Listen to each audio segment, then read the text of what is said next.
Assalomu alaykum. Men hozir judayam ajoyib bir dori burnaki haqida gapirmoqchiman. Buni hozir o'zim hidlamoqchiman. Nimaga deganda yaqinda mana videolar qo'ydim-ku. Nimaga bordim? Umraga bordim. Bu yerda Arabistonda yoz, bu yerda qish. Bu yerda hamma yoqda konditsioner. Ko'p odamlar shamolladi. Ko'p yotib qoldim. O'zim qo'l qildim qanchasiga. Dorilar berdim. Endi meni az shamolladi. Men ertalab cho'milaman muzda suvga. Qishda mana shu kiyimda yuguraman.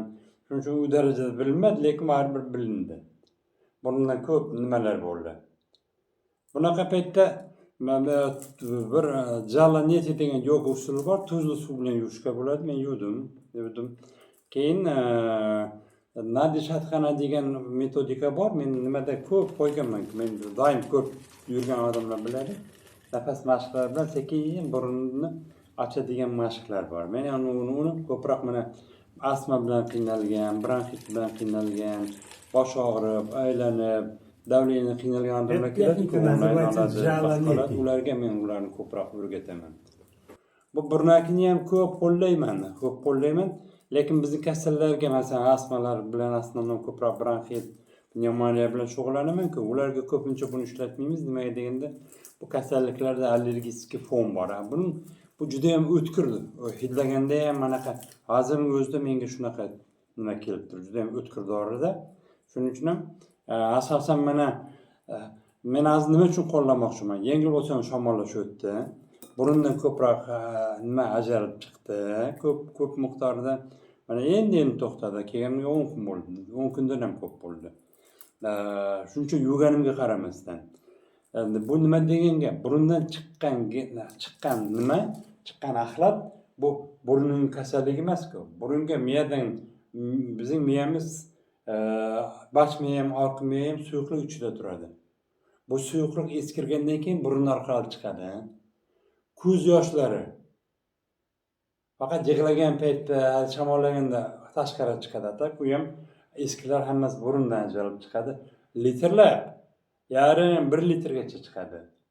Keyin mana bu yerda gamarud pazuxa, lobniy pazuxa deydi, pazuxa решетчатых labirint deydi. Mana quloq eshitaqi truba bilan nimaga ulangan. Mana shular odam shamollaydi. Masalan, bironta bronxitmi, yoki bir o'stri katar bo'ladimi, yuqori nafas yo'llari shamollaydi. Vроде hammasi yaxshi, lekin bosh og'rib ketmaydi vaqtda. Sal boshlanganday bo'ladi. Burundan gapiradi. Ma bu yerda gaymarit deb, ma bu yerim og'riyapti, bosib ko'radi, prokol qiladi.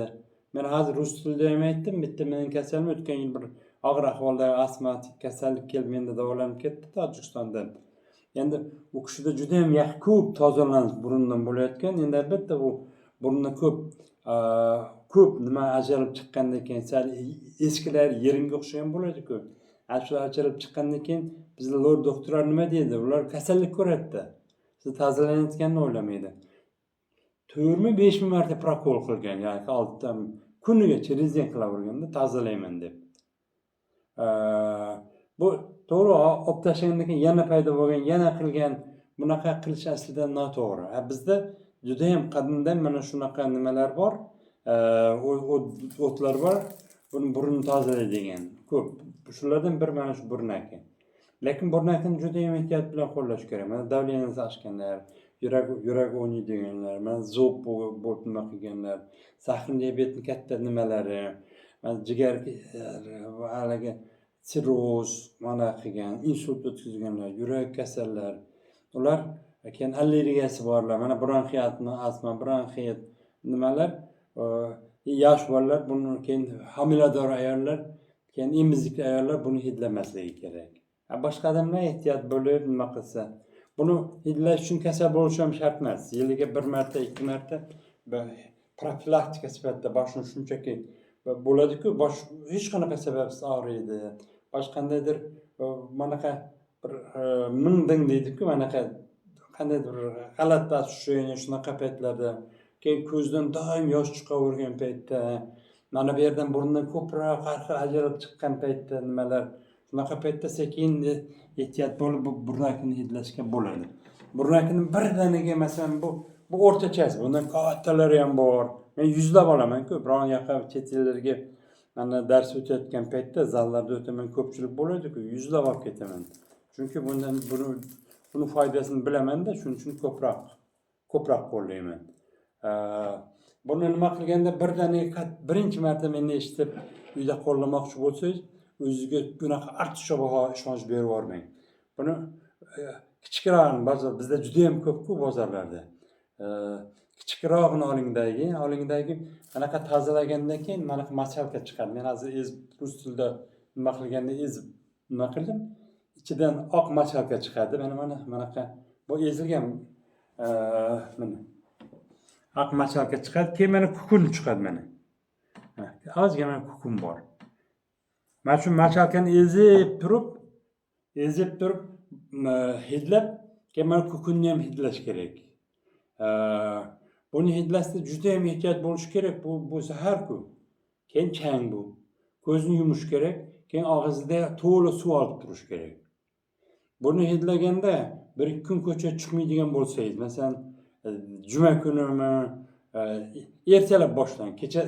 Kechqurun hidlasangiz, kechasi bilan burningizdan suv oqib nima qilasiz. 2-3 kungacha davom etishi mumkin. Ba'zan qon aralash chiqishi ham mumkin. Shuni odamlar qo'rqib ketishi mumkin. Shuning uchun agar qon aralash chiqsa, boshqa bo'lsa, borib uchrashing. Burundan yaralar ham hidlashga bo'lmaydi. Agar juda ham hidlagandan keyin juda qiynalib ketsangiz, boshlanishda ham bironta doktor bilan nima qilib davrangizni o'lchatib, juda ham jiddiy nima qilib hidlash. Bu juda ham katta foyda beradi, lekin noto'g'ri ishlasangiz ziyoni ham tegadi-da. Shuning uchun juda ham ehtiyot bo'lish kerak. Mana tozalagandan keyin, yaxshilab mana tozalagandan keyin mana buni tozaladim. Buni mana tashqarisidagi nimalar, tikonlari sekin mana qilib kukunni pastga tushiring. Mana qilib kukun tushiring. Keyin ko'zingizni yumingdagi to'la og'zingizga suv olib yoningdagi sekin mana buni oldim machalkani, keyin sekin mana bunisini hidlaysiz. Mana kukunni. Keyin bu yerda qolmasligi kerak-da. Oxirida qilganda mana qilib tashlab yuborsangiz ham bo'ladi. Lekin birdaniga deb tortmang. Juda ham yuqori chiqib ketib qolmasligi kerak. Sekin mana hidlab tartib iloji bo'lsa mana qo'l bilan nima qilingdagi, keyin har cho'ntagingizda bitta ro'molcha bo'lsin. Bu ba'zi odamlarda endi ikkitasi ham kam bo'ladi. Hozir shuni gapirib turib men shunaqa qilganim o'zida menga o'zi ta'sir qilyapti, ko'zimga ham ta'sir qilyapti. Shuning uchun juda ham hidlangda ko'zni yumib tezda nima qilib, keyin boshqa ishingizni nima qilavering. Mana burada juda ham qiynalib bunaqa xohlasangiz, lekin juda ikkilanayotgan bo'lsangiz, kommentariyada bo'lsa men jiddiy kommentariyalarga javob beraman. Ko'pincha yengil bo'ladi, ba'zilar gapiradi, ba'zilar analiz qiladi. Shuning uchun ham men uni ko'p kommentariyalarga hammasiga javob bera olmayman. Unga vaqtim yo'q-da. Bekorchi vaqtim yo'q-da, hammasiga javob berishga. Mayli, men qo'ldan kelgancha aytdim. Yana aytaman, ba'zi odamlar operatsiyadan qancha odamlar menga bo'lgan. Endi doktor bo'lganda kamdan kelib nima qiladi? Keyin bo'laman nafas mashq bilan nima qiladigan kitoblar yozgan. O'qidim ancha-muncha borda. Prokol qilaman deganda qo'rqib menga kel, mana shuni izlagandan keyin yaxshi bo'lib ketganlar qanchadan qancha. Mayli, ehtiyot bo'ling, ishlating, ehtiyot bo'ling, imkoniyat boricha bironta doktor bilan yoki shuni hidlatib o'zi ham hidlaydigan odamlar bilan yoki bironta bir yaxshi tolqov tabib bilan tanishingiz bo'lsa, ulardan so'rab uni hidlang. Mayli, omon bo'ling.